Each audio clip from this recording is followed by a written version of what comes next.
नमस्कार साथियों, आपके हमारे ऑनलाइन प्लेटफॉर्म पर स्वागत है। आज हम जिस विषय के बारे में चर्चा कर रहे हैं और जिस भर्ती के बारे में चर्चा कर रहे हैं वह विषय और भर्ती दोनों ही इम्पोर्टेंट हैं। अभी आने वाले दिनों में आरपीएससी फर्स्ट ईयर की भर्तियों की घोषणा होने वाली है। आरपीएससी फर्स्ट ईयर की भर्तियां निकलने वाली हैं, तो आप सभी जनरल साइंस को लेकर बहुत परेशान रहते हैं। यानी वे स्टूडेंट जो जिनका स्ट्रीम आर्ट साइड रहता है वो साइंस में बहुत परेशान रहते हैं। तो हम अब अपने इस प्लेटफॉर्म ऑनलाइन प्लेटफॉर्म पर जनरल साइंस की क्लासेस प्रारंभ करने वाले हैं। तो जो स्टूडेंट जनरल साइंस की तैयारी करना चाहते हैं वो स्टूडेंट जनरल साइंस को अपना इस चैनल पर सब्सक्राइब करके तैयारी कर सकते हैं। अगर हम आज शुरुआत करें तो शुरुआत में RPSC first grade general science syllabus क्या है। किसी भी चीज को पढ़ने से पहले उसका सिलेबस जानना बहुत जरूरी होता है। सिलेबस की अगर हम बात करें तो टोटल जो आपके सिलेबस में चैप्टर दिए हुए हैं वह चैप्टर 11 चैप्टर हैं, लेकिन एक चैप्टर और बढ़ जाता है।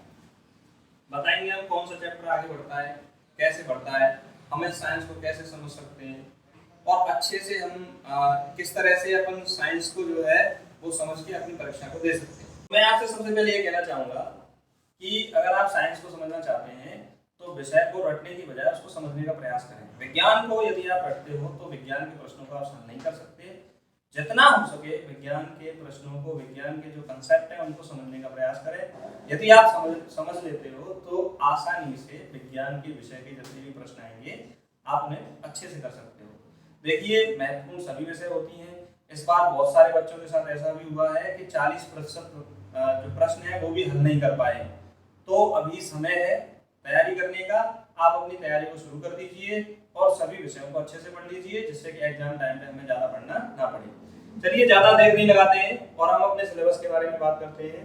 तो सिलेबस में यदि हम बात करें फर्स्ट ग्रेड के सिलेबस में सबसे पहला जो टॉपिक है वह है केमिस्ट्री का टॉपिक है, एटम एंड मॉलिक्यूल। यानी कि आपको परमाणु के बारे में पढ़ना है, परमाणु क्या है, और अणु के बारे में पढ़ना है। अणु और परमाणु के बारे में आपको अध्ययन करना है पहले चैप्टर में।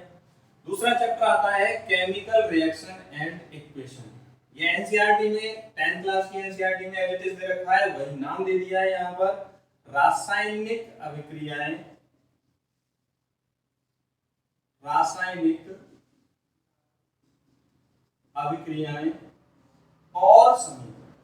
इसी नाम से ये चैप्टर दे रखा है। चाहे तो आप 10वीं की एनसीईआरटी का अध्ययन करें और मान लीजिए जिन बच्चों को एनसीईआरटी से पढ़ने में असुविधा रहती है, प्रश्न कैसे आते हैं, तो हमारे चैनल पर मैं सारे चैप्टर जो है वो आपको एकदम डिटेल से कराऊंगा, पूरे अच्छे से कराऊंगा। तो उन चैप्टरों को इस YouTube चैनल के माध्यम से आप देख सकते हो। तीसरा जो चैप्टर है कार्बन एंड इट्स कंपाउंड, यानी कि कार्बन में कौन कौन से मतलब यौगिक बनाए जा सकते हैं। बहुत सारे यौगिक हैं इस पृथ्वी पर, सबसे ज्यादा जो यौगिक बने हैं वो कार्बन से ही बने हैं। चाहे वो ग्लूकोज है, चाहे वो एसिटिलीन है, चाहे वो आपका हीरा है, ग्रेफाइट है, क्लोरीन है, चाहे वो कोई सा भी मतलब कंपाउंड यदि हम ज्यादातर देखेंगे तो पृथ्वी पर अधिकतम जो कंपाउंड है वो कार्बन से बने हुए हैं। इसीलिए इसको हमें कार्बन भी पढ़ना है और कार्बन से बने हुए जितने कंपाउंड हैं उन सभी के बारे में हमें अध्ययन करना है। और आरपीएससी में जो अलग अलग पालियों में प्रश्न हुए थे उन पालियों में इस चैप्टर से भी प्रश्न पूछे गए हैं। अब ये 3 चैप्टर तो आपके केमिस्ट्री के हैं, रसायन विज्ञान के।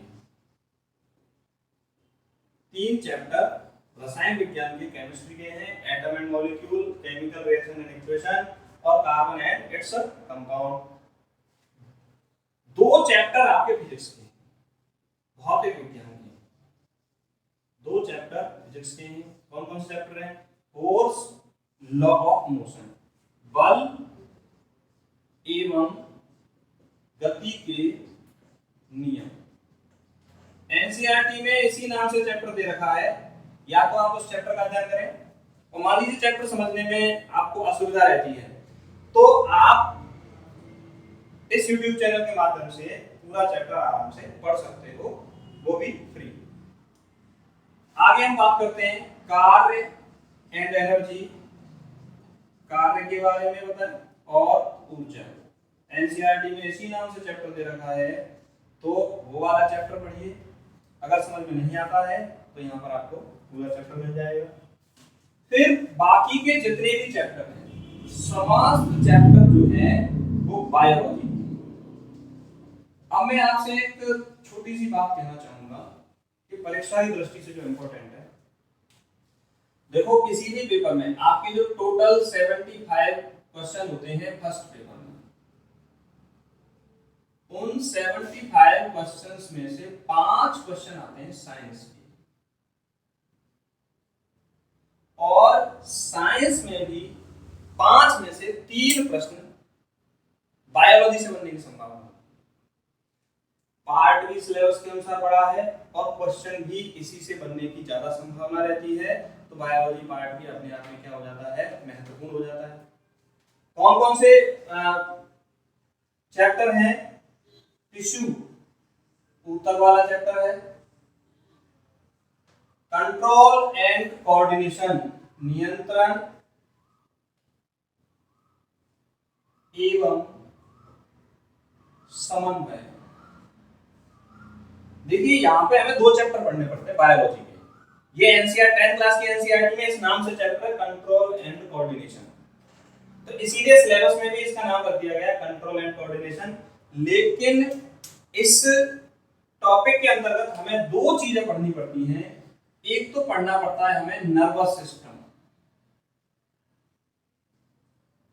तंत्रिका तंत्र, और दूसरा हमें पढ़ना पड़ता है एंडोक्राइन सिस्टम।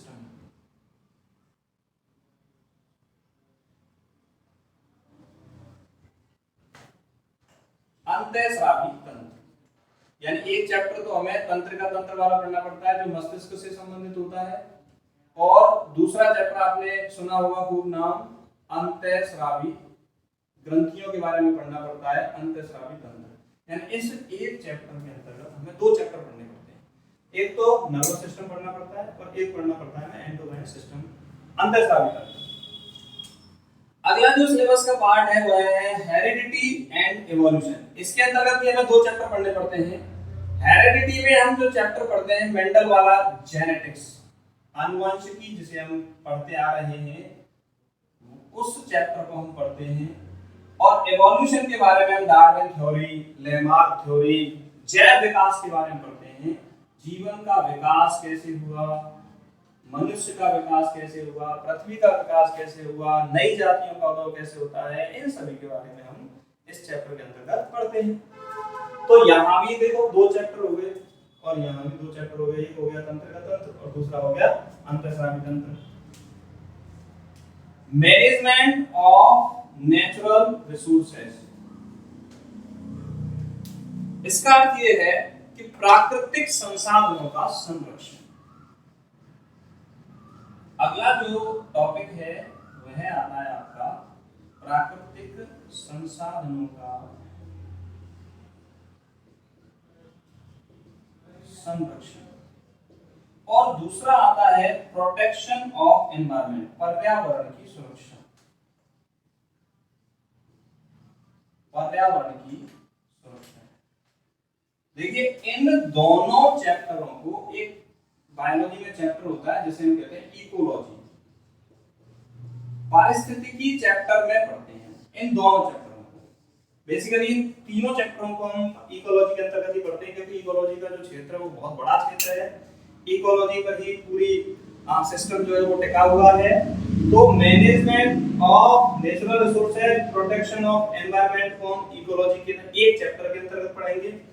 और जो अगला जो चैप्टर है बायोडायवर्सिटी, जैव विविधता, जैव विविधता और सस्टेनेबल डेवलपमेंट, सतत विकास, सस्टेनेबल डेवलपमेंट, सतत विकास। देखिए सतत विकास में हम जो करंट अफेयर के जो टॉपिक हैं, जैसे कॉप सम्मेलन हुआ है, वर्ल्ड एनवायरनमेंट डे का सम्मेलन होता है, विश्व ओजोन दिवस पे यदि कोई बात बताई गई है, या पर्यावरण को लेकर विश्व में कोई यूएन द्वारा कोई समिति आयोजित की गई है, कमेटी का गठन किया गया है, या कोई बैठक आयोजित की गई है, या किसी देश विशेष में कोई समस्या हुई है, करंट अफेयर से जो क्वेश्चन बनते हैं वो बन जाते हैं सस्टेनेबल डेवलपमेंट के। तो यहाँ पर देखिए केवल करंट अफेयर का यदि कोई क्वेश्चन आ सकता है तो वो कहाँ पर जोड़ के आ सकता है, सस्टेनेबल डेवलपमेंट में जोड़ के आ सकता है, और बाकी के जितने भी है वो करंट अफेयर के नहीं है, जो बायोलॉजी, फिजिक्स और केमिस्ट्री में लगातार जो पढ़ते आ रहे हैं वहीं से वो प्रश्न बनते हैं। अब हम बात करते हैं कि भाई ऐसी क्या सुविधा रह सकती है कि हम इन चैप्टरों में से कौन से ऐसे चैप्टर छूटे जाएं जिनका हम ज्यादा अध्ययन कर सकते हैं। देखिए ये मेरा अनुमान है, कोई फिक्स नहीं है, पेपर आउट नहीं है कुछ भी, या कोई टॉपिक आउट नहीं है कि भाई टॉपिक आउट हो गया साहब यहाँ से क्वेश्चन बनता है। एक अनुमान बता रहा हूं मैं आपको कि ज्यादा हमें कौन से टॉपिकों पर ध्यान देना चाहिए फर्स्ट ग्रेड के लिए। देखिए हमेशा एक क्वेश्चन तो आपको केमिस्ट्री वाले टॉपिक से मिलेगा, और वो जो क्वेश्चन है वो मिलेगा केमिकल रिएक्शन एंड इक्वेशन, ज्यादातर जो मिलता है, और कार्बन एंड इट्स कंपाउंड से कम मिलता है, लेकिन फिर भी क्यों इस बार भी प्रश्न पूछे गए हैं तो कार्बन एंड इट्स कंपाउंड जो है वो चैप्टर है वो फर्स्ट ग्रेड के क्वेश्चन के लिए क्या है, इंपॉर्टेंट है। तो हम कहें चैप्टर नंबर 2 और चैप्टर नंबर 3 से एक क्वेश्चन पक्का है। देखो 5 प्रश्नों का हिसाब करना है हमें, तो एक क्वेश्चन कहां से लेना है, चैप्टर नंबर 2 और चैप्टर नंबर 3 से एक प्रश्न हमारा पक्का है फर्स्ट ग्रेड में। बात करते हैं force and law of motion, work and energy. इसमें जो ज्यादा इंपॉर्टेंट जो चैप्टर है वह है वर्क एंड एनर्जी, ये वाला चैप्टर ज्यादा इंपॉर्टेंट है। लेकिन कई बार आरपीएससी परीक्षा में ऐसा भी हुआ है कि फिजिक्स के पार्ट से क्वेश्चन पूछे ही नहीं गए, पर फिर भी हमें देखिए दोनों ही चैप्टर बहुत सरल है, इसको समझेंगे तो ये समझ में आता है, तो दोनों को ही समझने का प्रयास करें, आसानी से समझ में आ जाता है। ऐसी कोई बात नहीं है कि भाई हम कैसे समझ पाएंगे या क्या होगा, हमें समझ में आएगा कि नहीं आएगा। आर्ट वाले स्टूडेंट बहुत डरते हैं कि साइंस में समझ में नहीं आती साहब, तो साइंस का समझने का सीधा सीधा कारण ये है आप उसको समझिए, रटने का प्रयास ना करें। हर विषय को पढ़ने की अपनी एक अलग प्रवृत्ति होती है, तो जैसी प्रवृत्ति विषय की है उसी हिसाब से आप पढ़ते रहिए। कार्य और ऊर्जा से एक प्रश्न बनने की संभावना पूरी रहती है। अब बात करते हैं बायोलॉजी वाले कौन से टॉपिकों से क्वेश्चन ज्यादा आते हैं, तो याद रखिए आप कि 2 प्रश्न इकोलॉजी वाले पार्ट से पूछे जाएंगे, यानी कि management of natural resources, protection of environment और बायोडायवर्सिटी, इन तीनों चैप्टरों को मिला के 2 प्रश्न पूछे जाते हैं इन तीनों चैप्टर से। जैव विविधता एक बहुत बड़ा इशू रहता है इस पूरी दुनिया में, और बहुत बड़ा मतलब विषय है, इसीलिए यहाँ से भी प्रश्न पूछा जाता है, करंट अफेयर से भी क्वेश्चन बनते हैं, और इकोलॉजी वाले पार्ट से भी प्रश्न बनते हैं, इसीलिए यहाँ से 2 प्रश्न। तो देखो अगर हम बात करें कि एक क्वेश्चन तो केमिस्ट्री का, एक फिजिक्स का, और 2 यहाँ से, एक क्वेश्चन जो ज्यादातर संभावना रहती है वह रहती है हेरेडिटी एंड एवोल्यूशन की, ज्यादातर संभावना। या फिर अगर यहां से नहीं आएगा तो कहां से आता है, कंट्रोल एंड कोऑर्डिनेशन से क्वेश्चन बन गया। कंट्रोल और कोऑर्डिनेशन वाले क्वेश्चन जो है वो बन के आते हैं, तो यहां से आपके प्रश्न बनने की पूरी क्या रहती है, संभावना रहती है। तो आपको यदि बुक से पढ़ना है, किसी भी गाइड पर कोई विश्वास ना करें। 9th और 10th की एनसीईआरटी में ये चैप्टर जैसे सिलेबस में नाम दिया हुआ है उसी नाम से ये चैप्टर दिए हुए हैं, तो या तो आप 9th और 10th की एनसीईआरटी का अध्ययन कर लें। अगर मान लीजिए ऐसे छात्र जो हैं कि जिनको पढ़ने में समस्या आती है, वो कहते हैं कि साहब हमें ये चैप्टर किताबों से समझना होता तो फिर हम किसी शिक्षक के पास कैसे जाते, क्यों पढ़ते, तो जिन छात्रों को ये चैप्टर समझने में समस्या रहती है वो हम आपको ये सारे chapter day by day complete कराएंगे, तो YouTube के माध्यम से अपनी पढ़ाई को जारी रख सकते हैं। और जैसे ही आपको पढ़ाई जाए वैसे ही आप अपनी नोट्स बनाएं, तो ये साइंस के आने वाले जो प्रश्न हैं आपके वो बहुत ही आसान हो जाएंगे और आपको कोई भी परेशानी नहीं होगी। साइंस विषय और भी विषयों को पढ़ाया जाएगा, लेकिन अभी हम साइंस को पढ़ाना शुरू कर रहे हैं, तो साइंस विषय की आप डेली क्लास ले सकते हैं, अपनी नोट्स को बना सकते हो और आगे अपनी तैयारी को जारी रख सकते हो।